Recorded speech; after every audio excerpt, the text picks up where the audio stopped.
सबसे बड़ा प्रॉब्लम आप लोग का ये है कि पढ़े तो पढ़े क्या, है ना, समझ में नहीं आ रहा था क्या पढ़ेंगे यहाँ पर। ऑब्जेक्टिव पढ़ना है तो कहाँ से पढ़े, कैसे पढ़े, समझ में नहीं आ रहा है। अब क्या है यहाँ पर, कहाँ से पढ़े ये भी प्रॉब्लम है कि पढ़ना कहाँ से है, कितना पढ़े ये भी एक प्रॉब्लम है कि कितना पढ़े। ऑनलाइन आपका रिजल्ट आएगा, उसमें अगर गलती से फेल हो गए तो फिर आपको 11th में रोक दिया जाएगा। ये स्कूल नहीं है कि रीटेस्ट लेकर के फिर से पास करेंगे।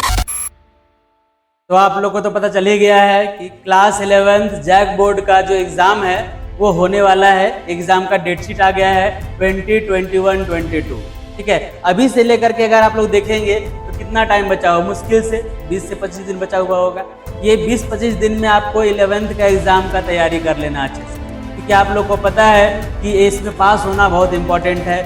ऑनलाइन आपका रिजल्ट आएगा, उसमें अगर गलती से फेल हो गए तो फिर आपको 11th में रोक दिया जाएगा। ये स्कूल नहीं है कि रीटेस्ट लेकर के फिर से पास करेंगे। तो ये जो अभी टाइम बचा हुआ है 20 से 25 दिन का, इसमें आपको 11th का अच्छे से तैयारी करना है। तो 11th का एग्ज़ाम का तैयारी हम लोग को कैसे करना है उसके बारे में आज हम बताने वाले आप लोग को, किस तरह से क्या करेंगे। सबसे पहला बात क्या आता है आपका, है ना, सबसे फर्स्ट में आपका ये आता है कि क्या पढ़ें। सबसे बड़ा प्रॉब्लम आप लोग का ये है कि पढ़े तो पढ़े क्या, है ना, समझ में नहीं आ रहा था क्या पढ़ेंगे यहाँ पर।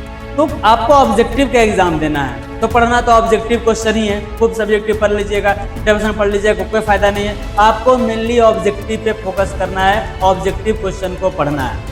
अब ऑब्जेक्टिव क्वेश्चन को आप पढ़ेंगे कहाँ से, आप ले लीजिए फिजिक्स, केमिस्ट्री, मैथ, सबका ऑब्जेक्टिव ही आने वाला एग्जाम है आप लोग का। तो MRCT में एग्जाम होगा। एग्जाम का पैटर्न क्या रहेगा ये भी आप लोग को पता है, ठीक है। 40 मार्क्स का एग्जाम होने वाला है। तो आप लोग को पढ़ना क्या, ऑब्जेक्टिव पढ़ना है बस। अब प्रॉब्लम यह है कि कैसे पढ़े, ऑब्जेक्टिव पढ़ना है तो कहाँ से पढ़े, कैसे पढ़े, समझ में नहीं आ रहा है। बहुत सारा मार्केट में अगर मान लेते हैं कि आया हुआ किस तरह उसको लेके पढ़ेगी, क्या करें।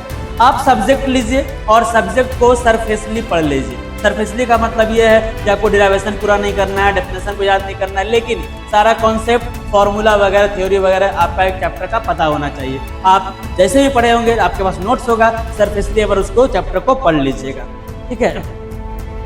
अब क्या है यहाँ पर, कहाँ से पढ़ें ये भी प्रॉब्लम है कि पढ़ना कहाँ से है। कोई है कि ऑनलाइन क्लास किए हैं, कोई है कि नहीं किए हैं, कोई ऑफलाइन कोचिंग किए हैं, किन्हीं के पास नोट्स नहीं, बहुत तरह का प्रॉब्लम आप लोग के पास है। और अगर ऐसा है तो हम लोग जो दे रहे हैं अभी आप लोग को ये प्लेटफॉर्म, इसमें जितना भी चैप्टर्स है, फिजिक्स का है, मैथ्स का है, केमिस्ट्री का है, कंप्यूटर का है, इंग्लिश का है, सारे चैप्टर्स का चैप्टर वाइज ऑब्जेक्टिव क्वेश्चन लाएंगे। अभी कुछ चैप्टर का तो अपलोड किया हुआ भी है और आज हम लोग करने वाले हैं फिजिक्स में यूनिट्स एंड मेजरमेंट से स्टार्ट करेंगे। सारे 14 चैप्टर का एटलीस्ट 20 ऑब्जेक्टिव क्वेश्चन जो हम लोग कर लेंगे। बात समझ में आया। उसके बाद मैथ्स में चले जाएंगे, मैथ्स का सेट्स का अपलोड हो जाएगा, सेट्स से लेकर के उसमें 14 चैप्टर है उसका भी सबका अपलोड कर देंगे।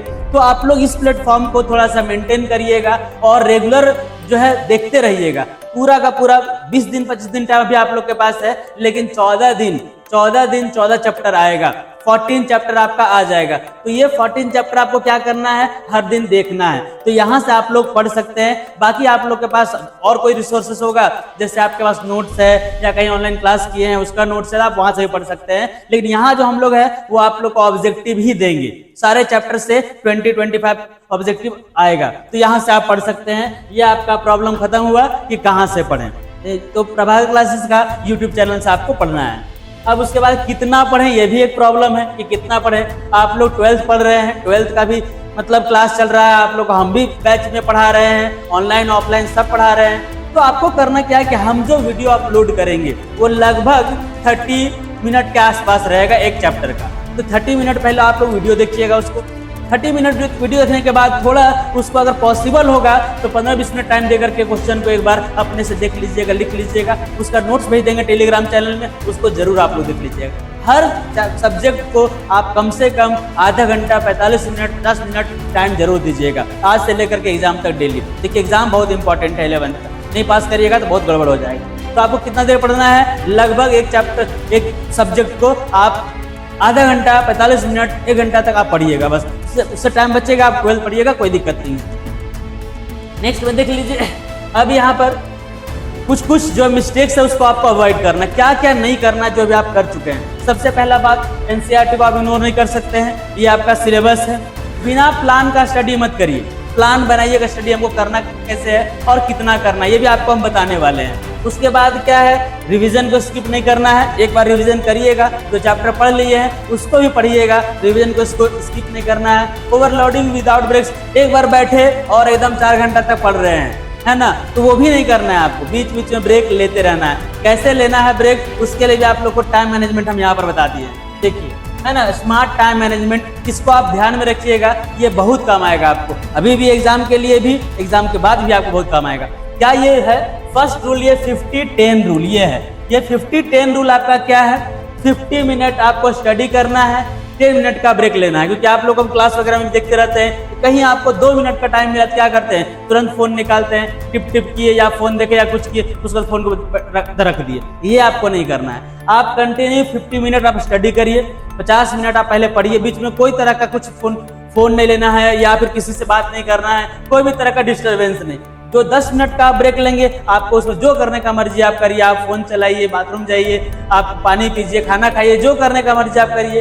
ये 50-10 आप ले करके चलिएगा, ये आप लोग को बहुत काम आएगा। आप स्टडी करने के टाइम में अगर दूसरा कुछ चलाएंगे तो आपको दिक्कत होगा और अच्छा से स्टडी भी नहीं हो पाएगा, तो ना स्टडी कर पाए ना ब्रेक ले पाए। उससे बेटर है कि आप स्टडी करिए और 10 मिनट का ब्रेक ले लीजिए। ये आपके लिए बहुत इंपॉर्टेंट रहेगा 50-10 का rule.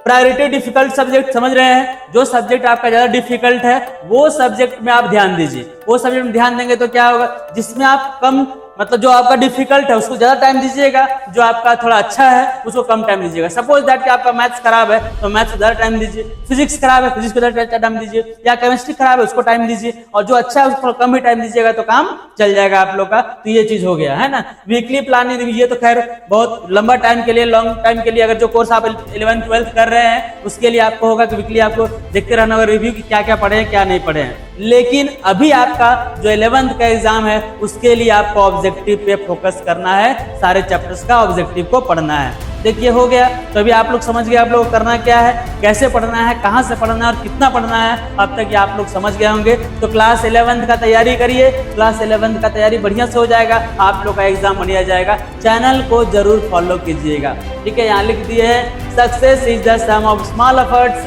Repeated day in and day out. समझ गए, आपको छोटा छोटा मेहनत करते रहना है, दिन रात करके मेहनत करिएगा, इस मेहनत का जो आपको फल जरूर मिलेगा, और उम्मीद है आप लोग बहुत अच्छा करेंगे। Thank you.